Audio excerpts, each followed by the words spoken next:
Hello दोस्तों, स्वागत है आप सभी का एक बार फिर से। दोस्तों, आज मैं आपके लिए लेकर आया हूँ साइंस के बहुत ही ज़्यादा इंपॉर्टेंट सवाल जो आपकी सभी प्रतियोगिता परीक्षाएं स्पेशल रेलवे के लिए काफ़ी ज़्यादा इंपॉर्टेंट होने वाले हैं। तो गाइज, इससे क्या है, पहली क्लास में मैं आपको 55 सवाल करवा चुका था। आज हम शुरू करेंगे सवाल नंबर 56 से। और दोस्तों, आज मैं आपको जितने भी क्वेश्चन करवाने वाला हूँ वे सारे ही परीक्षा में पूछे जा चुके हैं। तो दोस्तों, आपको करना क्या है, आपको जिस भी सवाल का जवाब आता है साथ साथ हमें कमेंट करते चलना है। तो चलिए आज की क्लास बिना किसी देरी के शुरू करते हैं। तो आज का हमारा सवाल नंबर 56 कह रहा है, निम्नलिखित में से किस कोशिकाओं को कोशिका की आत्महत्या थैली के रूप में जाना जाता है। तो आपको बताना, जो कोशिका की आत्महत्या की थैली होती है उसे हम क्या कहते हैं या किसे कहा जाता है। तो आप सभी पता होगा दोस्तों, इसका आंसर हो जाएगा आपको कौन सा, लाइसोसोम। जो लाइसोसोम होता है इसे हम कोशिका की आत्महत्या की थैली के रूप में जानते हैं। तो इसका आंसर हो जाएगा आपका दोस्तों कौन सा, ऑप्शन नंबर डी। और आप देख भी पा रहे होंगे आरआरबी ग्रुप डी में ये पूछा जा चुका है। तो चलिए सवाल नंबर 57 देखते हैं। आपका सवाल नंबर 57 कह रहा है, स्लाइडेन और स्वेसन द्वारा दिया गया कोशिका सिद्धांत निम्नलिखित में से किन जीवों पर लागू नहीं होता है। तो आपको बताना, जो इनका सिद्धांत होता है वो किन कौन से जीव हैं जिन पर लागू नहीं होता है। तो आप सभी पता होगा दोस्तों, वो किस पर लागू नहीं होता है, विषाणु वायरस पर लागू नहीं होता है। तो इसका आंसर हो जाएगा आपका दोस्तों कौन सा, ऑप्शन नंबर सी। और यहाँ पर देखें, आरआरबी ग्रुप डी 2022 में पूछा जा चुका है। तो चलिए सवाल नंबर 58 देखते हैं। आपका सवाल नंबर 58 कह रहा है, रॉबर्ट हुक द्वारा कोशिका की खोज किस प्रकार की गई थी। तो आपको बताना, जो कोशिका की खोज हुई थी वो किस प्रकार की गई थी और किसके द्वारा, रॉबर्ट हुक के द्वारा। तो आप सभी पता होगा दोस्तों, वो किस तरीके से की गई थी, कोर्क का निरीक्षण करते हुए की गई थी। किसका दोस्तों, कोर्क का। तो इसका आंसर हो जाएगा आपका दोस्तों कौन सा, ऑप्शन नंबर डी। और यहाँ पर देखिए एनटीपीसी में पूछा जा चुका है। तो चलिए सवाल नंबर 59 देखते हैं। आपका सवाल नंबर 59 कह रहा है, कोशिकाओं की खोज किसने की थी। आपको बताना, जो कोशिका होती है उसकी खोज किसने की थी। और अभी हमने पढ़ा है कोशिका की खोज किसने की थी दोस्तों, रॉबर्ट हुक ने की थी। किसने, रॉबर्ट हुक ने। तो इसका आंसर हो जाएगा आपका दोस्तों कौन सा, ऑप्शन नंबर बी। और यहाँ पर देखें आरआरबी एनटीपीसी में पूछा जा चुका है। तो चलिए सवाल नंबर 60 देखते हैं। आपका सवाल नंबर 60 कह रहा है, केंद्रक और कोशिका झिल्ली के बीच मौजूदा जेली जैसा पदार्थ क्या कहलाता है। तो दोस्तों, आप सभी पता होगा उसे हम क्या कहते हैं, कोशिका द्रव्य कहते हैं। क्या, कोशिका द्रव्य। तो इसका आंसर हो जाएगा आपका दोस्तों कौन सा, ऑप्शन नंबर बी। और यहाँ पर देख भी पा रहे होंगे आरआरबी एनटीपीसी में पूछा जा चुका है। तो चलिए सवाल नंबर 61 देखते हैं। आपका सवाल नंबर 61 कह रहा है, केंद्रक और कोशिका झिल्ली के बीच भरे हुए जेली जैसे पदार्थ को क्या कहा जाता है। तो आपको बताना, जो उसके अंदर जेली जैसा पदार्थ होता है उसे हम क्या कहा जाता है। तो दोस्तों, आप सभी पता होगा उसे हम क्या कहते हैं, साइटोप्लाज्मा कहते हैं। क्या दोस्तों, साइटोप्लाज्मा। तो इसका आंसर हो जाएगा आपका कौन सा, ऑप्शन नंबर डी। और यहाँ पर देख भी पा रहे होगे आरआरबी एनटीपीसी में पूछा जा चुका है।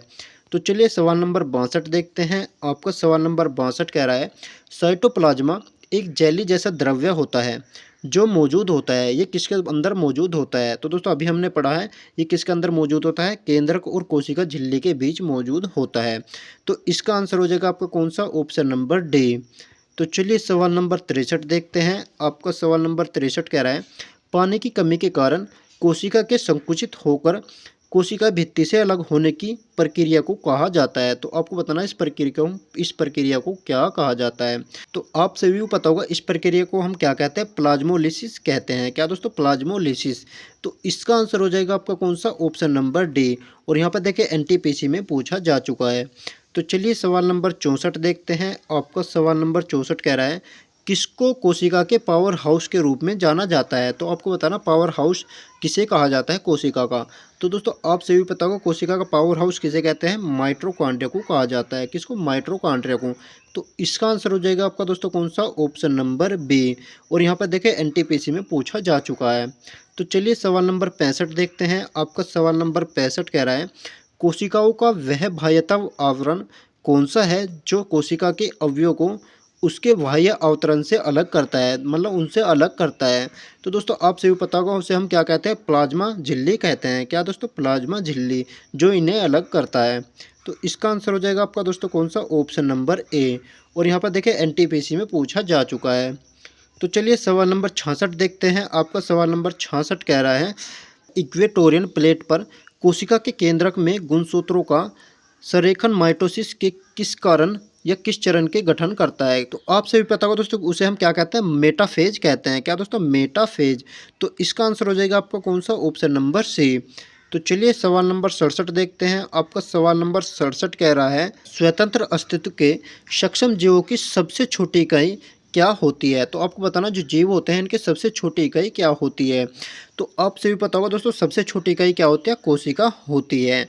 तो इसका आंसर हो जाएगा आपका कौन सा? Option number A. तो चलिए सवाल नंबर 68 देखते हैं। आपका सवाल नंबर 68 कह रहा है, जीवन की मूलभूत इकाई क्या है? तो आपको बताना जो जीवन होता है इसकी मूलभूत इकाई क्या होती है? तो अभी हमने पढ़ा है जीवन की मूलभूत इकाई क्या होती है दोस्तों? कोशिका होती है। तो इसका आंसर हो जाएगा आपका कौन सा दोस्तों? Option number A. और यहाँ पर देख भी पा रहे होगे एनटीपीसी में पूछा जा चुका है। तो चलिए सवाल नंबर 69 देखते हैं। आपका सवाल नंबर 69 कह रहा है, पुटिकाओं में प्रोटीन और लिपिड के परिवहन, संशोधन और पैकेज के लिए निम्नलिखित में से कौन सा कोशिकांग उत्तरदायी होता है? तो आपको बताना कौन सा ऐसा कोशिकांग है जो इनके उत्तरदायी होता है। तो दोस्तों आप सभी पता होगा वो कौन सा हो जाएगा? गोल्जी कोए हो जाएगा। कौन सा? गोल्जी कोए। तो इसका आंसर हो जाएगा आपका दोस्तों कौन सा? Option number D. तो चलिए सवाल नंबर 70 देखते हैं। आपका सवाल नंबर 70 कह रहा है, निम्नलिखित में से कौन सी झिल्ली संयोजित थैली पाचक एंजाइम से भरी होती है? तो आपको बताना जो संयोजित पाचक एंजाइम होता है इससे भरी हुई थैली को हम क्या कहा जाता है? तो दोस्तों इस थैली को हम क्या कहते हैं? इस थैली को हम लाइसोसोम कहते हैं। क्या दोस्तों? लाइसोसोम। तो इसका आंसर हो जाएगा आपका दोस्तों कौन सा? Option number C. तो चलिए सवाल नंबर 71 देखते हैं। आपका सवाल नंबर 71 कह रहा है, निम्नलिखित कोशिकाओं में से किसे कोशिका की आत्महत्या थैली कहा जाता है? किसकी बात कर रहा है? आत्महत्या थैली की। और आप सभी को पता होगा दोस्तों आत्महत्या थैली किसे कहा जाता है? लाइसोसोम को कहते हैं। तो इसका आंसर हो जाएगा आपका दोस्तों कौन सा? Option number A. और सवाल बहुत ही ज़्यादा इंपॉर्टेंट है क्योंकि दोस्तों आपने कई बार इस सवाल को पढ़ चुके हैं और ये एनटीपीसी और रेलवे में काफ़ी ज़्यादा बार पूछा जा चुका है। तो चलिए सवाल नंबर 72 देखते हैं। आपका सवाल नंबर 72 कह रहा है, राइबोसोम किसे बनाते हैं या राइबोसोम किससे बनते हैं? तो दोस्तों आप सभी पता होगा राइबोसोम किससे बनते हैं? वो प्रोटीन से बनते हैं। हम राइबोसोम को क्या क्या कहते हैं? प्रोटीन की फैक्ट्री कहा जाता है। तो इसका आंसर हो जाएगा आपका दोस्तों कौन सा? Option number C. और यहाँ पर देखिए एनटीपीसी में पूछा जा चुका है 2021 की फर्स्ट शिफ्ट में। तो चलिए सवाल नंबर 73 देखते हैं। आपका सवाल नंबर 73 कह रहा है, प्रोटोप्लाज्मा शब्द किसने गढ़ा? तो आपको बताना जो प्रोटोप्लाज्मा होता है ये शब्द किसने गढ़ा था? तो आपसे भी पता हो दोस्तों ये शब्द किसने गढ़ा था? जॉन इवांजेलिस्ट पुरकिंजे ने गढ़ा था। किसने दोस्तों? जॉन इवांजेलिस्ट पुरकिंजे ने। तो इसका आंसर हो जाएगा आपका दोस्तों कौन सा? Option number B. तो चलिए सवाल नंबर 74 देखते हैं। आपका सवाल नंबर 74 कह रहा है, कोशिका की एक प्रकार की अवशिष्ट नियंत्रण प्रणाली है, वे किसी भी बाह्य सामग्री के साथ साथ खराब हो चुके कोशिकाओं को पचाकर कोशिका को साफ सुथरे रखने में मदद करती है। तो आपको वो पदार्थ बताना है या वो अंग बताना है जो कोशिका को साफ रखता है। तो दोस्तों वो कौन सा पदार्थ हो जाएगा या अंग हो जाएगा? वो हो जाएगा आपका लाइसोसोम। कौन सा दोस्तों? लाइसोसोम। तो इसका आंसर हो जाएगा आपका दोस्तों कौन सा? Option number B. और आप सभी को पता होगा लाइसोसोम को हम क्या कहते हैं? कोशिका की आत्महत्या की थैली के रूप में भी जानते हैं। और यहाँ पर देखिए एनटीपीसी में भी पूछा जा चुका है। तो चलिए सवाल नंबर 75 देखते हैं। आपका सवाल नंबर 75 कह रहा है, निम्नलिखित में से कौन सा ऑर्गेनल किसी भी बाह्य सामग्री को पचाकर कोशिका को साफ रखने में सहायक होता है, साथ ही कोशिकाओं को क्लांत भी करता है? किसकी बात कर रहा? क्लांत भी। और दोस्तों हमने अभी पढ़ा है वो कौन सा अंग होता है? लाइसोसोम होता है। कौन सा दोस्तों? लाइसोसोम। तो इसका आंसर हो जाएगा आपको कौन सा दोस्तों? Option number B. तो चलिए सवाल नंबर 76 देखते हैं। आपका सवाल नंबर 76 कह रहा है, निम्नलिखित में से कौन सा कथन गलत है? तो आपको इसके अंदर जो कथन है वो गलत बताना है। आप सभी पता होगा दोस्तों कौन सा कथन गलत हो जाएगा? पादप कोशिकाओं में जंतु कोशिकाओं की तुलना में छोटी रिक्तिका पाई जाती है। तो इसका आंसर हो जाएगा आपका ऑप्शन नंबर ए। तो चलिए सवाल नंबर 77 देखते हैं। आपका सवाल नंबर 77 कह रहा है, इनमें से कौन सा तरल पदार्थ आंत में अवशोषित वसा को ग्रहण करता है और अतिरिक्त द्रव को अतिरिक्त कोशिकाएं स्थान पर वापस रक्त में ले जाता है? तो दोस्तों आप सभी पता होगा उस अंग को हम क्या कहते हैं? लसिका कहते हैं। क्या दोस्तों? लसिका। तो इसका आंसर हो जाएगा आपका दोस्तों कौन सा? Option number D. और यहाँ पर देखिए आरआरबी एनटीपीसी में पूछा जा चुका है। तो चलिए सवाल नंबर 78 देखते हैं। आपका सवाल नंबर 78 कह रहा है, निम्नलिखित में से अर्धसूत्रण के लिए कौन सा कथन सत्य नहीं है, यानी कि गलत बताना है। तो आपको बताना है ऐसा कौन सा कथन है जो गलत है। तो आप सभी पता हो दोस्तों इसका कथन कौन सा गलत हो जाएगा? अर्धसूत्रण में परिणाम स्वरूप परिणाम कोषों में गुणसूत्रों की संख्या 2 गुनी हो जाती है। तो इसका कथन कौन सा गलत हो जाएगा? आपका ऑप्शन नंबर बी इसका कथन गलत हो जाएगा। तो इसका आंसर हो जाएगा आपका दोस्तों कौन सा? Option number B. तो चलिए सवाल नंबर 79 देखते हैं। आपका सवाल नंबर 79 कह रहा है, किस कोशिकाओं को कोशिका का मास्टर कहा जाता है। सवाल बहुत ही ज़्यादा इंपॉर्टेंट है और दोस्तों आप सभी पता हो कोशिका का मास्टर किसे कहा जाता है, वो होता है नाभिक को। किसे? नाभिक को। तो इसका आंसर हो जाएगा आपका दोस्तों कौन सा? Option number D. तो चलिए सवाल नंबर 80 देखते हैं। आपका सवाल नंबर 80 कह रहा है, किसी कोशिका में मौजूद सबसे बड़ी कोशिकांग कौन सा होता है। सबसे बड़ा कोशिकांग कौन सा होता है दोस्तों? वो होता है आपका नाभिक। कौन सा होता है? नाभिक सबसे बड़ा कोशिकांग होता है। तो इसका आंसर हो जाएगा आपका दोस्तों कौन सा? Option number B. और यहाँ पर देखें आरआरबी जेईई 2019 में पूछा जा चुका है। तो चलिए सवाल नंबर 81 देखते हैं। आपका सवाल नंबर 81 कह रहा है, निम्नलिखित में से किस कोशिकाओं को कोशिका का प्रोटीन कारखाना कहा जाता है। तो अभी हमने पढ़ा है कोशिका का प्रोटीन कारखाना किसे कहते हैं हम? राइबोसोम को कहते हैं। किसके दोस्तों? राइबोसोम को। तो इसका आंसर हो जाएगा आपका दोस्तों कौन सा? Option number D. तो चलिए सवाल नंबर 82 देखते हैं। आपका सवाल नंबर 82 कह रहा है, निम्नलिखित में से कौन सा कोशिकांग केवल पशु कोशिकाओं में ही पाया जाता है। तो आपको बताना जो कौन सा कोशिकांग है जो केवल पशु कोशिकाओं में पाया जाता है।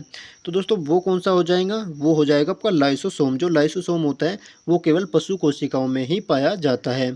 तो इसका आंसर हो जाएगा आपका दोस्तों कौन सा? Option number A. और यहाँ पर देखें आरआरबी ग्रुप डी 2018 में पूछा जा चुका है।